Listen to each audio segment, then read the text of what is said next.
On Memorial Day morning, my daughter Angela stood on my front porch, arms crossed, eyes cold, and said, "You're not fit to manage your own meds, Dad?" By Flag Day, my accounts were frozen, and a court petition was filed claiming I was legally incompetent to control my own estate, $15.2 million worth of property, investments, and medical patents. I'm Dr. Henry Caldwell. I'm 72, retired urologist, 42 years of practice, two-time published researcher, prostate cancer survivor, and she thought her little scheme would go unnoticed. If you've ever been blindsided by family greed, drop your city in the comments, because what happened next taught me something I should have learned sooner. The most dangerous fraud doesn't come from strangers. It wears your last name. Subscribe. You're going to want to hear what I found inside the envelope Adam handed me before he died. He called it insurance. Now, let me take you back. For years, I thought I was building a legacy. Not for myself, never really cared about yachts or Rolexes, but for her, for Angela, single father. Since she was 8, I missed every Father's Day. BBQ to cover tuition, groceries, therapy bills, flute lessons, you name it. Angela was the golden child, and I made her my son. I paid for 3 semesters of pre-med before she realized it wasn't her calling. Fine. Switched to art therapy, then digital wellness. Every pivot cost me more emotionally and financially. Her most recent venture, a holistic female health center in Coconut Grove, it was hemorrhaging money. I still wrote the checks. Meanwhile, I lived modestly. Same house I bought in '92, still drove the 2005 Lexus. My idea of a splurge, upgrading my Keurig. And yes, I had wealth. Not from inheritance, not from some startup. I earned it. Early investments in biotech, a few licensing deals from devices I helped design, and a hell of a retirement portfolio. But I never flaunted it. I didn't even tell Angela the full numbers. She only knew the tip of it until she started asking about estate planning. I thought she was growing up. I thought, finally, she wants to help me manage things. Looking back now, I see it differently. She wasn't building trust. She was scouting for vulnerabilities. The first red flag. Last Thanksgiving. I was carving the turkey when she said, "Dad, if anything ever happens, do you have your health directives updated?" I nodded, told her my lawyer had everything. She smiled, poured me another glass of wine. 2 weeks later, she sent me a new template, will to review. Said she'd used ChatGPT to draft it. Super efficient, she said. It named her as the sole executor. No cosigner. No medical power of attorney override. No mention of my nonprofit, my colleagues, or the research trust I'd spent 12 years building. I didn't sign it. She didn't ask again. Not until April, when I started recovering from minor prostate surgery, an outpatient procedure, routine. But for Angela, it was an opening. She arranged for a home nurse, someone I didn't know, nice enough on the surface, but inconsistent. Changed my pillbox schedule. Your daughter said to increase the dose. She'd say, except my doctor never gave that instruction. I chalked it up to miscommunication. But now it was part of a bigger play, one I wasn't supposed to catch. Angela thought I was slipping, but the only thing I was losing was my patience. You see, I was still sharp, maybe a little slower on stairs, but mentally crystal. And one morning, I noticed something. A strange folder tucked in my bookshelf. Inside, copies of bank authorizations I never signed. A second envelope, sealed and labeled contingency, open only if I'm gone. It was Adam's handwriting, my oldest friend, my estate planner. He'd prepared it a year ago, just after my cancer diagnosis. He warned me once, over drinks, you know, Henry.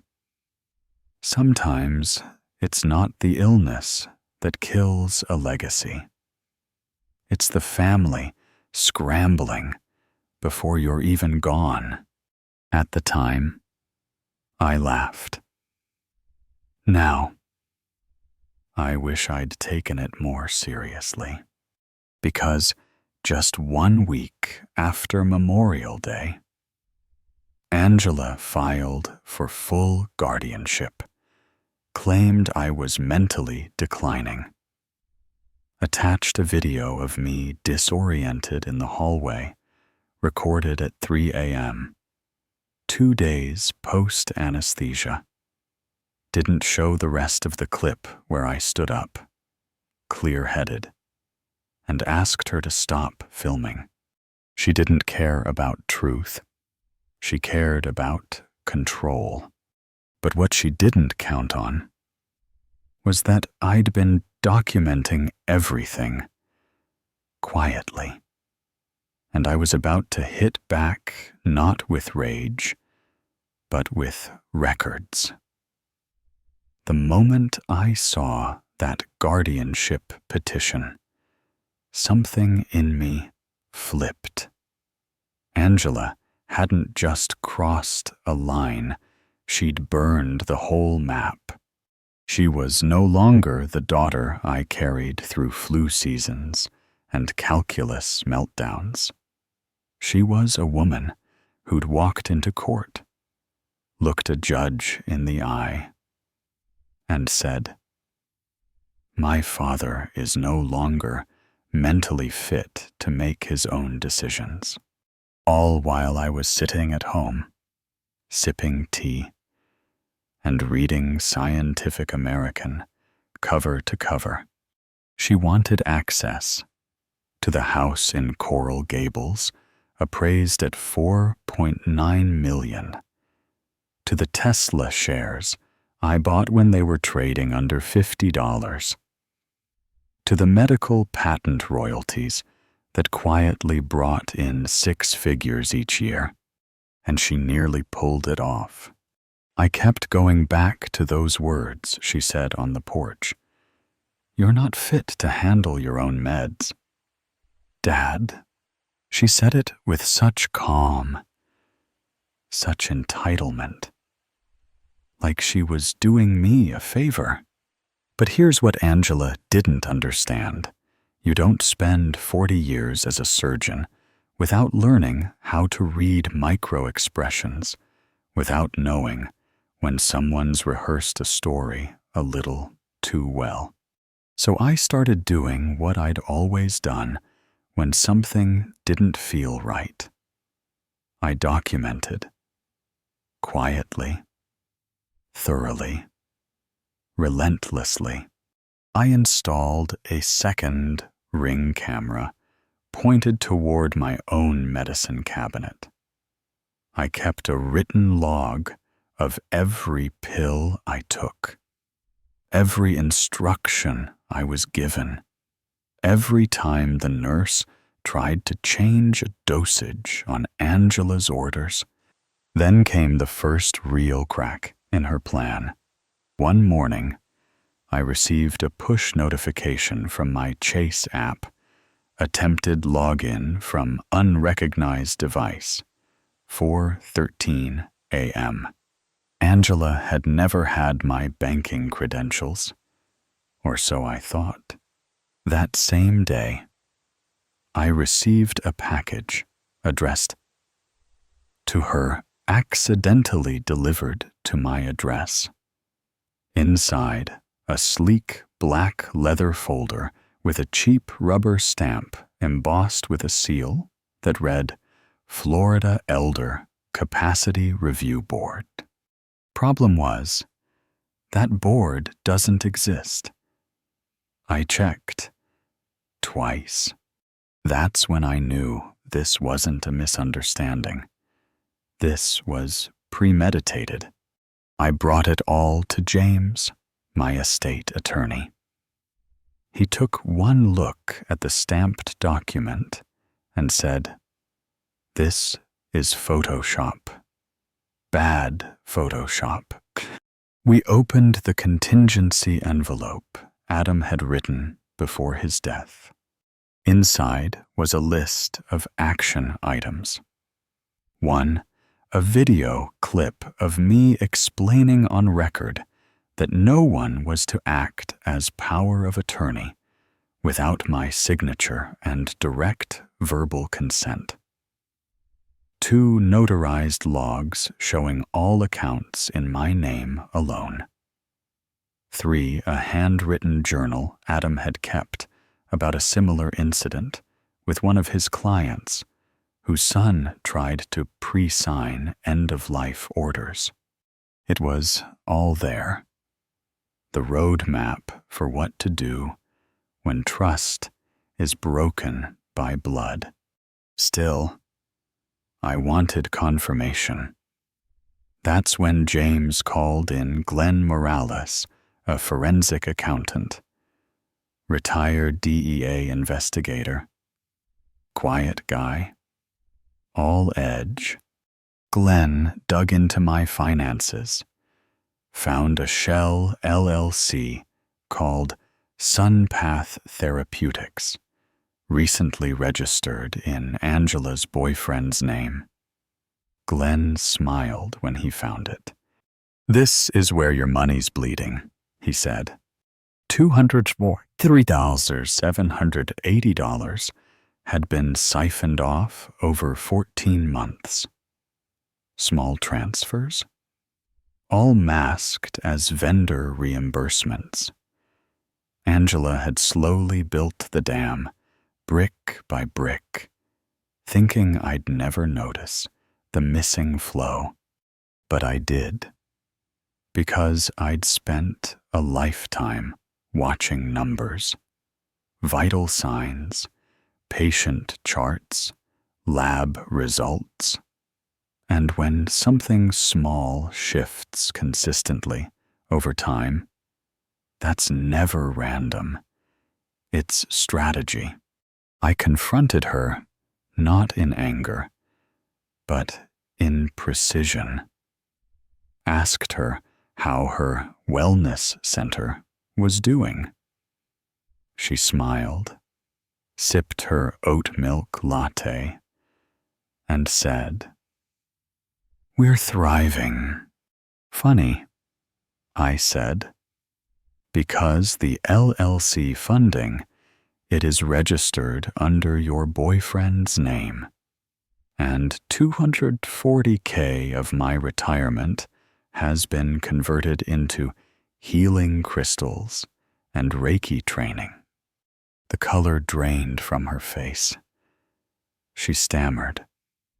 I thought it was a gift. You said you wanted to support me. I did. And I do. But not through fraud. She said nothing. That night, I recorded everything. My will, my statement, a full breakdown of what she'd done, names, dates, account numbers. I wasn't going to rage. I wasn't going to threaten. I was going to dismantle her scheme piece by piece, with facts, with timestamps, with law. And by the time she realized what I was doing, I had already filed a motion to dissolve her guardianship claim. I had subpoenaed the notary who witnessed the forged will, and I'd found something far more damning than a bank log or a fake diagnosis.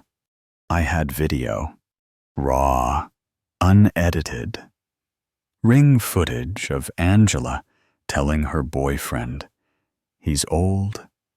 No one will believe him once the papers are signed." She smiled when she said it. There's something surreal about watching your own child scheme against you in 1080p. The ring footage was clear. Angela, standing in my driveway at dusk, leaning into her boyfriend's car window, whispering, "Once it's signed, it's all mine. He won't even know what hit him." He laughed. She laughed. I sat there watching the clip on my tablet with my lawyer beside me. Neither of us spoke for a long time. James finally said, "Well, Henry." She didn't leave much room for interpretation, did she? I shook my head, still trying to process the casual cruelty in her voice. Not desperation, not fear. This wasn't a woman backed into a corner. This was a daughter who saw opportunity in her father's surgery scars. And now, the pieces were all clicking into place. The nurse with no license. Angela had found her through a wellness Facebook group, someone with just enough training to sound legitimate, but no certifications. The psychiatric evaluation she'd submitted with her court petition, signed by a Dr. Linda Carrington. Except no such doctor was licensed in Florida. Even the notary who'd signed the forged will was fake her boyfriend again, using a stolen notary seal from an actual document he'd pulled off Google Images. It wasn't just one bad act. It was a blueprint, a sequence, a carefully layered, months-long campaign to position me as a fading old man while she quietly moved in on everything I'd built. She hadn't just forged one thing. She forged a reality. But the most devastating revelation came from Glenn, the forensic accountant. He laid out the timeline in a single spreadsheet, color-coded, time-stamped, and annotated. It started 14 months ago, right after I told Angela that I was setting up a scholarship in Adam's name. $500,000 earmarked for med students from underserved communities. She hadn't said anything at the time, just smiled. But Glenn found a pattern. 2 weeks after that conversation, small withdrawals began. First, 1,500, then 200, then 5,000, labeled as consulting and wellness expansion. Over 14 months, $243,780 was gone. It was never about honoring my legacy. She didn't want to preserve my name. She wanted to erase it and replace it with her own. Still, I wasn't going to jump to emotion. If there's one thing I learned from 4 decades in medicine, it's this: when something's bleeding, you don't panic. You identify the source. You control the damage. So that's what I did. First, I filed a formal objection to the guardianship case, attaching my updated medical evaluation from Dr.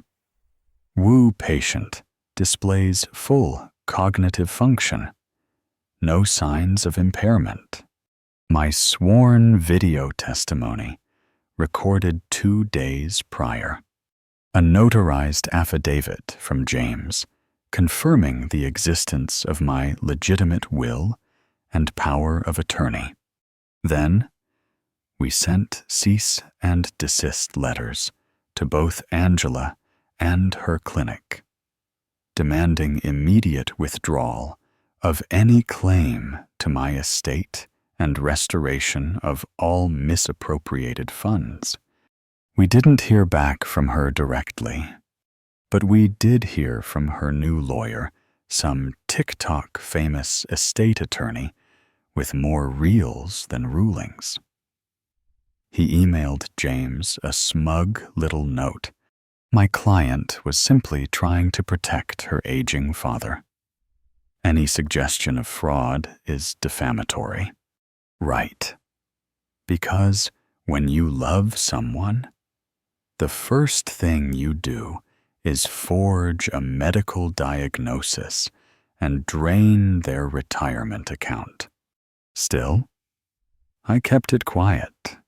I didn't post on Facebook, didn't call the HOA, didn't even tell my bridge club, because I wasn't looking for drama.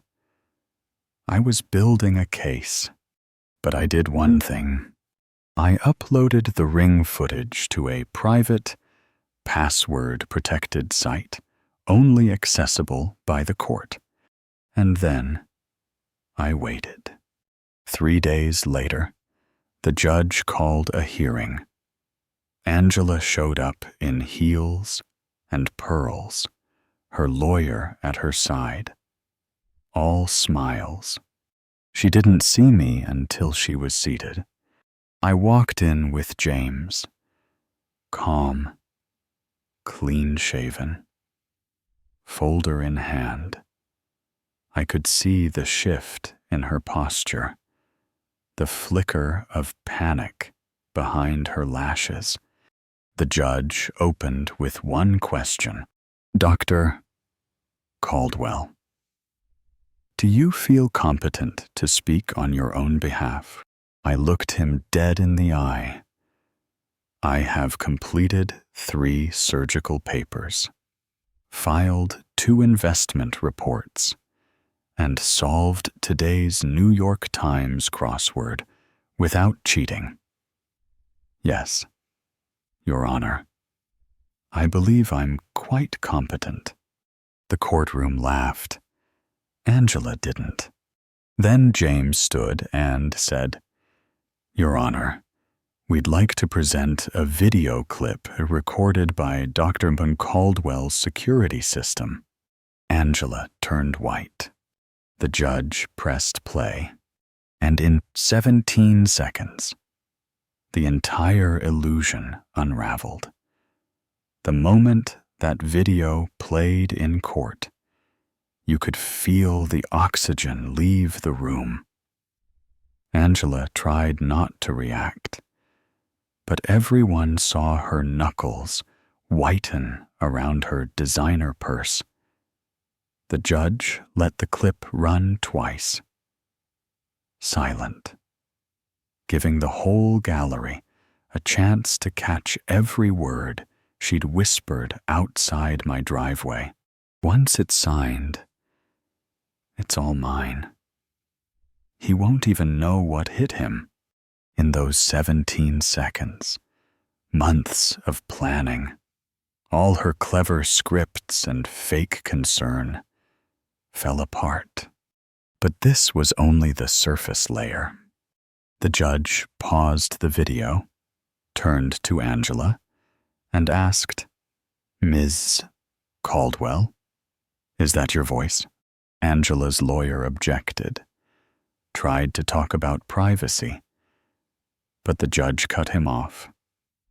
"This is now a question of fraud, not family." Then James stood, and it was as if the courtroom shifted on its axis. He laid out a timeline so precise, you'd think he was presenting a surgical procedure. Surface.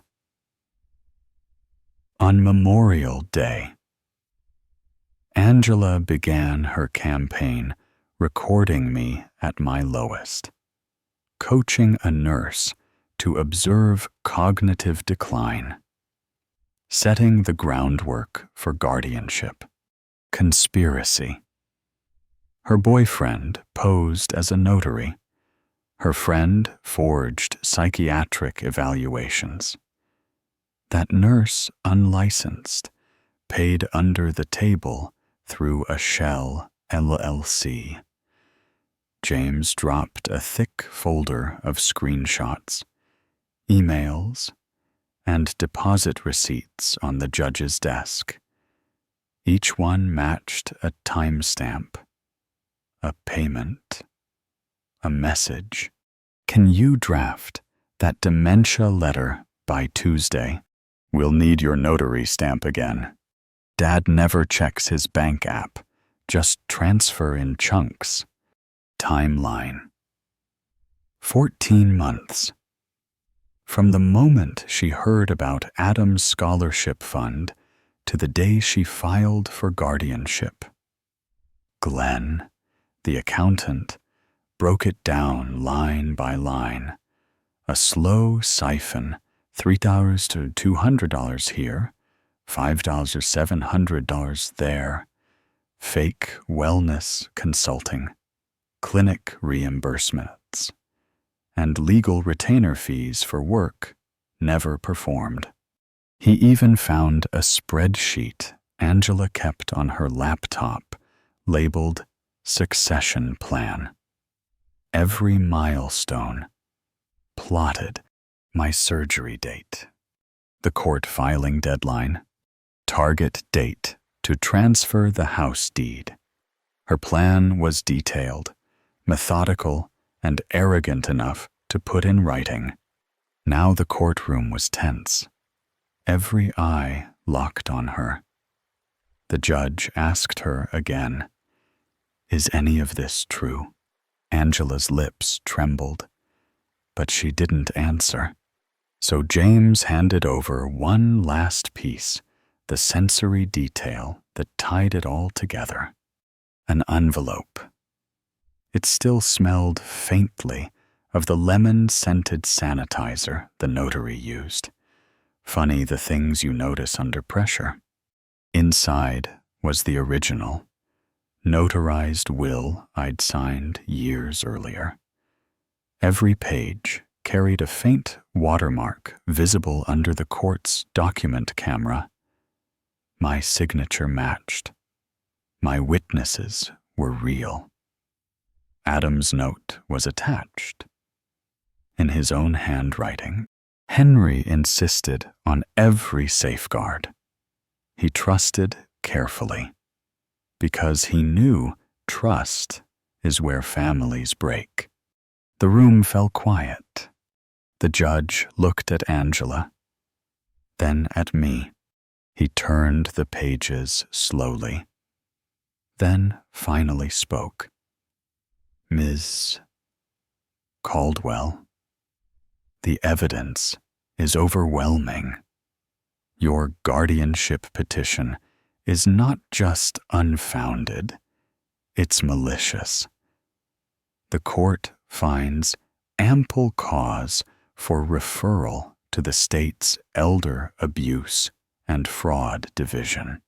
Angela's lawyer tried a last-ditch pivot, talking about stress, concern for Dad's health, but it was no use. The judge's gavel landed like a gunshot. Petition denied. Assets frozen. Pending full investigation. Notarized will restored. Court orders immediate removal of petitioner from any and all access to the estate. Angela's head dropped. The courtroom buzzed with whispers. Afterwards, I walked outside with James and Glenn. The sun felt brighter than it had in weeks. James clapped me on the shoulder and said, "You didn't just win. Henry, you set a precedent." But inside, I felt an ache. Not victory, just the cold, sharp clarity that comes when all the illusions are stripped away. I'd uncovered every layer, exposed every detail, done everything by the book. But my daughter was on the other side of the law now, and there was no going back. The gavel dropped, and everything changed. But this story wasn't over just because the judge shut her down. No, I was just getting started. I knew Angela, and I knew her talent for slipping out of consequences. If I let up now, she'd just resurface with a new scam, maybe in another state, maybe with someone even more vulnerable. So I moved with purpose, quiet, steady, not vengeful, but absolutely relentless. First, I met with James and Glenn. We organized every scrap of evidence into a comprehensive package: bank records, the forged documents, the timeline of withdrawals, the ring footage, emails, texts, and receipts from Angela and her circle. We delivered it directly to the Florida Elder Abuse Task Force. No fanfare, no look at me, just facts detailed, irrefutable, and chronological. They moved fast. Angela received a summons to appear before the state fraud panel less than 10 days later. Her boyfriend got his own packet subpoena for fraud and impersonating a notary. The unlicensed nurse. She vanished overnight, her wellness business erased from the internet. Meanwhile, Glenn worked with the IRS, flagging Angela's wellness center as a money laundering front. Within weeks, she got audited. The letters started piling up on her doorstep, each one heavier than the last. But I wasn't just focused on legal justice. I wanted to ensure this never happened to anyone else she might target. So I wrote a brief, detailed memo to the director of every elder care association Angela had been connected to.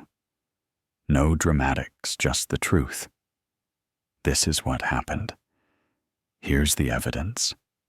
Here's the case number. Protect your clients. The fallout was swift and public. Angela's social media went dark. Her carefully curated feed wiped clean in a day. The wellness center was seized. Assets frozen. Website taken down by court order. The HOA, those people who never miss a thing, shared an email blast warning other seniors about financial predators who exploit family trust. Angela tried to get ahead of the scandal.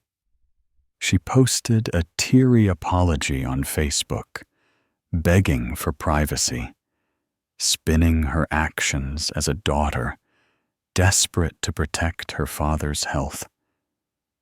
But it rang hollow. Everyone had seen the ring footage by then, leaked from the court files, played on the local news. The most telling moment came when her former friends started calling me. People I barely knew. Dr. Caldwell, I'm so sorry. We had no idea what she was doing. If there's anything we can do to make this right, it wasn't about shaming her. It was about making sure the truth lived in the light, not in family whispers. Behind closed doors, James filed a civil suit to recover stolen funds. We froze the last $90,000 still sitting in SunPath Therapeutics' account. The rest would take time, but I had patience, and now a judge's full backing. I also requested a restraining order. The court granted it on the spot. Angela was removed from my home, her access to every account revoked, the house keys collected, security codes changed, locks reprogrammed. For the first time in months, I slept through the night.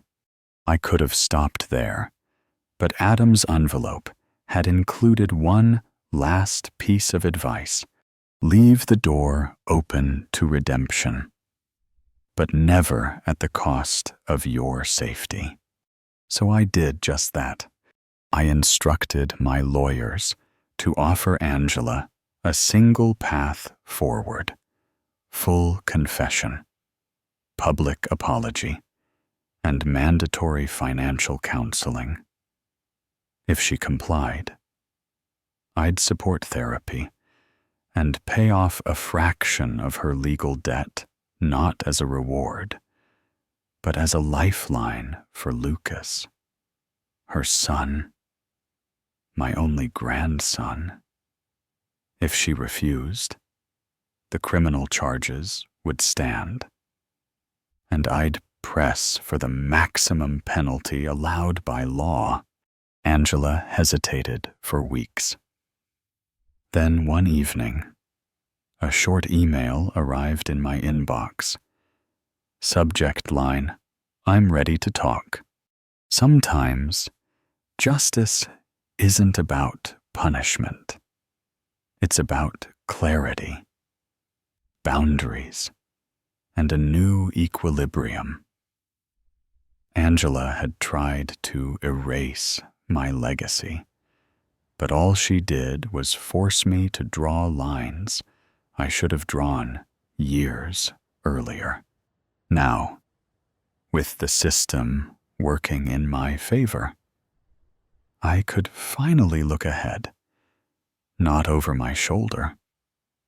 When the dust finally settled, I found myself standing in a house that felt both emptier and more peaceful. Angela had confessed in writing, delivered her apology in front of the same judge who'd denied her petition, and agreed to counseling, every condition met. No loopholes. The state dropped the harshest charges, but she lost all claim to my estate. Her name removed from every document. Her access to my life strictly limited. She tried, once, to talk reconciliation. I listened calm, unmoved. "Dad, can we ever go back?" she whispered, eyes brimming.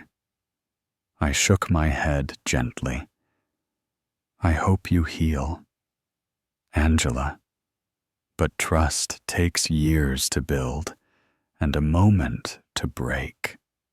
I won't pretend nothing happened." She left quietly. For the first time in years, I felt the ground settle beneath me.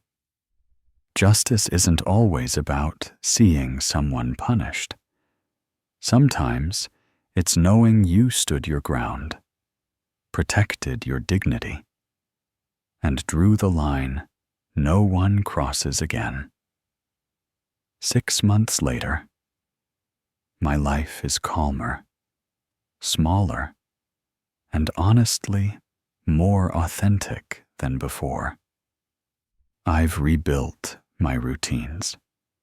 Mornings in the garden, volunteering with Senior Law Shield, helping other families see the warning signs before it's too late. My circle is tighter now. Friends who stood by me, new faces from the nonprofit, and even my neighbor who brings me coffee some mornings just to check in.